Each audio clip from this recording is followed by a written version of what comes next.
बिस्मिल्लाहिर्रहमानिर्रहीम। अस्सलाम वालेकुम। आज मैं आपको इंस्टेंट पकोड़ा मिक्स बनाना सिखाऊंगी जो कि बाजार के पैकेट्स के पकोड़ा मिक्स से ज़्यादा बेहतर होगा, जिसे आप बनाकर आराम से रख सकेंगे और जब दिल चाहा इस्तेमाल कर सकेंगे। और मैं थोड़ी मिकदार में बना रही हूँ, आपको अगर ज़्यादा बनाकर रखना है तो इन्हीं सब चीज़ों को मल्टीप्लाई करते जाइएगा। इसे आप बनाकर चाहे छोटी छोटी प्लास्टिक की थैलियाँ बनाकर रख लीजिए या एक ही डिब्बे में बनाकर इकट्ठा रख सकते हैं। और इससे चाहे आप डिपिंग वाले आलू, बैंगन, पालक, मिर्चें या मिक्स वेजिटेबल या किसी भी किस्म के पकोड़े बनाएं और जितने पकोड़े बनाने हो थोड़ा सा निकालें और बना लें। तो इंस्टेंट पकोड़ा मिक्स बनाने के लिए मैं ले रही हूँ बेसन 1 कप। और मैं फिर आपको बता दूं कि मैं कम मिकदार में बना रही हूँ, अगर आपको ज़्यादा इकट्ठा बनाकर रखना है तो इन्हीं सब चीज़ों को डबल करते जाइएगा।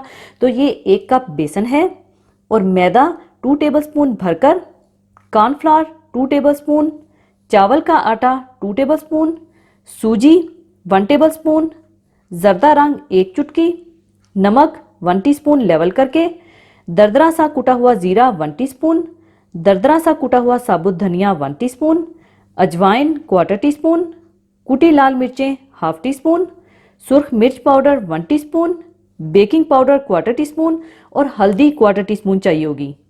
तो सबसे पहले आप एक बर्तन में डाल लें बेसन,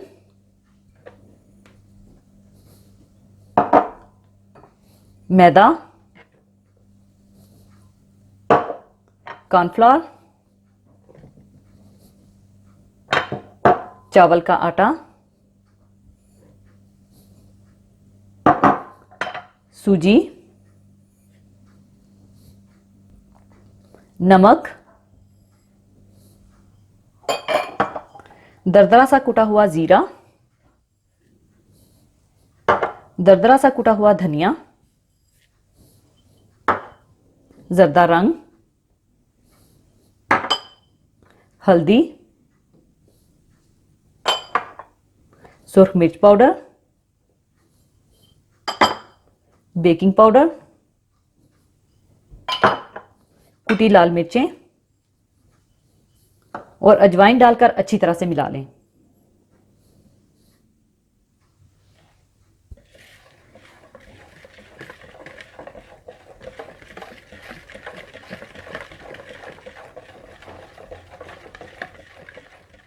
अच्छी तरह मिक्स करने के बाद इंस्टेंट पकोड़ा मिक्स तैयार है और डब्बा भरकर रख लीजिए और जब चाहें अपनी ज़रूरत के मुताबिक निकालें और पकोड़े बनाएं। और इंशाल्लाह इसी इंस्टेंट पकोड़ा मिक्स से मैं आपको पकोड़े बनाना भी सिखाऊंगी, तो ज़रूर बनाइएगा और मुझे अपनी दुआओं में याद रखिएगा। और जाने से पहले एक हदीस पाक शेयर करना चाहूँगी। हदीस पाक इस तरह से है, हज़रत अबू हुरैरा रज़ी अल्लाह ताला अन्हो से रवायत है कि रसूलुल्लाह सल्लल्लाहु अलैहि वसल्लम ने इरशाद फरमाया, बहुत से रोज़ेदार ऐसे हैं जिन्हें अपने रोज़ों से सिवाय भूख प्यास के और कुछ हासिल नहीं, और बहुत से तहज्जुद गुजार ऐसे हैं जिनकी रात की नमाज़ों के सिवाय जागने के और कुछ नतीजा नहीं। इस हदीस पाक को समझने के लिए सबसे पहले ये ज़रूरी है कि ये समझा जाए कि रोज़े का असल मकसद क्या है। रोज़े का बुनियादी मकसद ये है कि इंसान अपनी नफसानी ख्वाहिशात को मौत के घाट उतार दे और अपने नफ्से अमारा को अल्लाह ताला की रज़ा खुशनुदी का ताबेदार बना दे। सच्ची इस्लामी ज़िंदगी गुजारने के लिए अल्लाह ताला की नाराज़गी का डर और उसकी रज़ामंदी की तलब बेहद ज़रूरी है। जिस शख्स को ना अल्लाह का डर हो और ना इसे राज़ी करने की आरज़ू व फ़िक्र हो, वो कभी इस्लामी ज़िंदगी बसर नहीं कर सकता। अल्लाह ताला ने फरमाया है कि रोज़े से तकवा पैदा होता है, लेकिन ये तकवा अपने आप पैदा नहीं हो जाता। इसके लिए ज़रूरी है कि रोज़ादार जहाँ तक इससे हो सके इस बात की पूरी कोशिश करे कि वो कोई काम अल्लाह ताला की नाफरमानी का ना करे। रोज़े की सूरत, इसका कानूनी वजूद अगरचे ये है कि इंसान खाने पीने और जिनसी यकजाई से दूर रहे, तो इसकी हकीकत और इसका वाकई वजूद ये है कि इन तमाम बातों से दूर रहा जाए जो अल्लाह को नाराज़ करने वाली हों। अगर एक शख्स रोज़ा रखकर अपनी सिर्फ इन्हीं 3 ख्वाहिशों को कंट्रोल नहीं करता, बल्कि अपनी सारी ख्वाहिशों को अहकाम इलाही के कंट्रोल में दे देता है, तो वो हकीकी मानों में रोज़ेदार है। लेकिन अगर वो ऐसा नहीं करता तो इसका रोज़ा हकीकी रोज़ा नहीं बल्कि सिर्फ फाका है। यानी रोज़े को कमज़ोर और बेजान कर देने वाली चीज़ों से जब तक परहेज़ ना किया जाए तो अब सवाई भूख प्यास के और क्या बचा। चुनाचा एक हदीस शरीफ में आता है कि जब किसी ने झूठ बोलना और गलत काम करना ही ना छोड़ा तो अल्लाह ताला को इसकी कोई हाजत नहीं कि उसका खाना और पीना और पानी छुड़ा दे। जो शख्स रोज़ा तो रखता है लेकिन अल्लाह की नाफरमानी नहीं छोड़ता, रोज़ा इसे ज़बरदस्ती नेक नहीं बना सकता।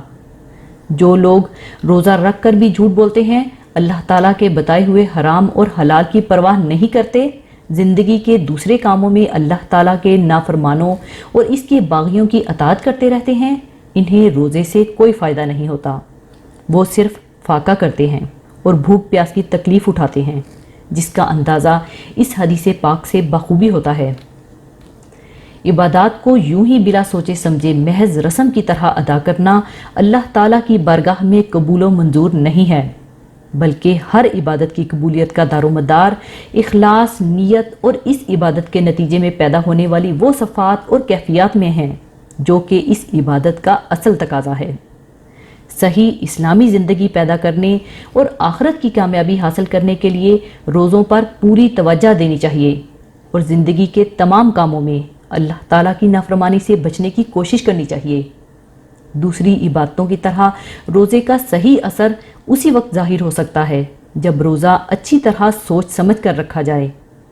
जो शख्स अल्लाह के खौफ से और आखिरत की जवाबदही के ख्याल से रोज़े में खाना पीना छोड़ सकता है, इससे ये कैसे हो सकता है कि वो ज़िंदगी के बाकी कामों में अल्लाह ताला की नाफरमानी करे और बराबर करता रहे, ना इसे खौफ खुदा हो और ना आखिरत की फ़िक्र।